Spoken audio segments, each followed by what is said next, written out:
Assalamualaikum warahmatullahi wabarakatuh.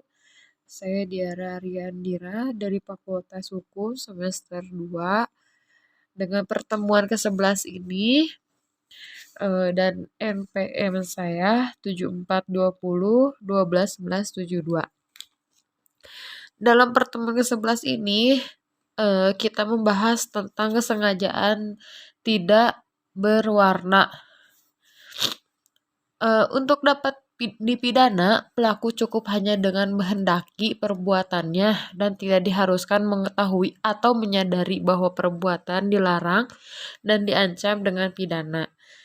Lalu, ajaran ilmiah yang dianut oleh undang-undang atau hukum pidana Indonesia, dalam hukum pidana Indonesia berlaku asas lex dura sedita scripta, yaitu diundangkannya hukum pidana, maka setiap orang dianggap mengetahuinya. Oleh karena itu, peraturan yang berlaku dan diundangkan mengikat setiap orang untuk menantinya. Lalu saya membahas tentang pembagian atau jenis-jenis kesengajaan. Jenis-jenis kesengajaan di sini yaitu dibagi menjadi 8. Yang pertama ada dolus determinatus. Yang kedua yaitu dolus indeterminatus. Yang ketiga dolus alternativus. Yang keempat dolus generalis. Yang kelima Weber's dolus generalis. Yang keenam dolus indirectus atau error hafting. Yang ketujuh yaitu dolus premeditatus. Yang kedelapan yaitu ada dolus repentinus atau dolus impetus. Lalu kekeliruan atau kesesatan atau salah kira. Yaitu kalau misalkan di bahasa Inggris atau Belanda ya gitu kalau nggak salah tuh blowing ignorance mistake. Nah, yang disebut juga tidak sengaja dan keadaan batin seperti ini dinamakan juga kesesatan, kekeliruan, atau salah kira. Kesesatan dapat dibedakan, yaitu kesesatan peristiwa, kesesatan hukum, kesesatan atau kekeliruan orang. Ada juga yang keempat, kekeliruan objek. Kelimanya penyimpangan sasaran atau keenamnya itu delikpulatif. Lalu di sini juga ada kealpaan atau kulpa, yaitu suatu merupakan kebalikan dari kesengajaan atau dapat juga disebut kurang hati-hati yang terdiri dari kealpaan disadari beus cool dan kealpaan tidak disadari. Unsur-unsur kealpaan itu ada 2. Pelaku dapat menduga terjadinya akibat perbuatan. Yang kedua, pelaku kurang hati-hati. Lalu unsur-unsur kesalahan ada 3. Yang pertama, kemampuan bertanggung jawab, adanya hubungan batin antara pelaku dan perbuatan. Yang ketiga, tidak adanya alasan pemaaf. Lalu pembahasan tentang pengertian kesengajaan, dolus atau offset. Dalam KUHP tidak ada definisi tentang kesengajaan.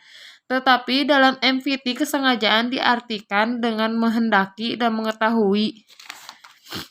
Jadi dikatakan sengaja apabila pelaku menghendaki apa yang dilakukannya dan mengetahui perbuatan yang akan dilakukannya.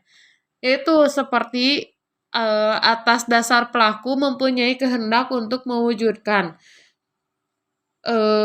unsur-unsur dari rumusan undang-undang. Lalu selain itu juga pelaku menghendaki akan akibat yang timbul atau pelaku juga sudah dapat membayangkan akan akibat yang nanti timbul. Perbedaan kedua teori ini dalam hal akibat dari keadaan yang menyertai walaupun dalam praktek penggunaan teori ini sama. Corak-corak bentuk kesengajaan pun di sini ada bentuk-bentuk kealpaan. Kesengajaan dengan maksud atau tujuan, offset als augment atau dolus directus untuk mencapai tujuan.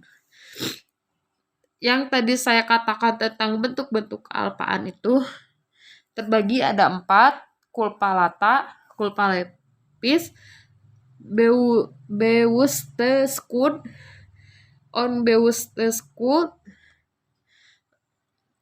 Lalu kemampuan bertanggung jawab yaitu keadaan batin atau jiwa seorang yang sehat dan normal ketika melakukan tindak pidana. Cara menentukan kemampuan bertanggung jawab yaitu yang pertama sistem deskriptif, sistem normatif, dan sistem deskriptif. Apa sih sistem deskriptif? Sistem deskriptif itu menyatakan, lalu sistem normatif itu menilai, dan yang terakhir sistem deskriptif normatif itu gabungan dari antara deskriptif dan normatif.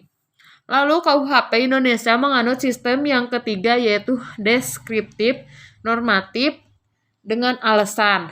Deskriptif, keadaan jiwa pelaku digambarkan oleh psikiater, dan normatif, hakimlah yang menilai mengumpulkan perbuatan tersebut mampu atau tidak mampu yang didasarkan pada hasil pemeriksaan di pengadilan.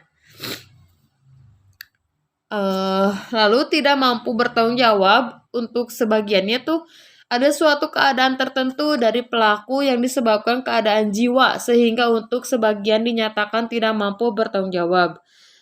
Nah, di sini juga ada tentang membahas kleptomani, piromani, dan klaustrofobi. Lalu yang terakhir yaitu nyempomani. Mungkin pertemuan ke-11 saya cukup sampai di sini. Mohon maaf bila ada kata-kata saya mungkin kurang jelas. Mohon dimaafkan yang sebesar-besarnya. Dan saya tutup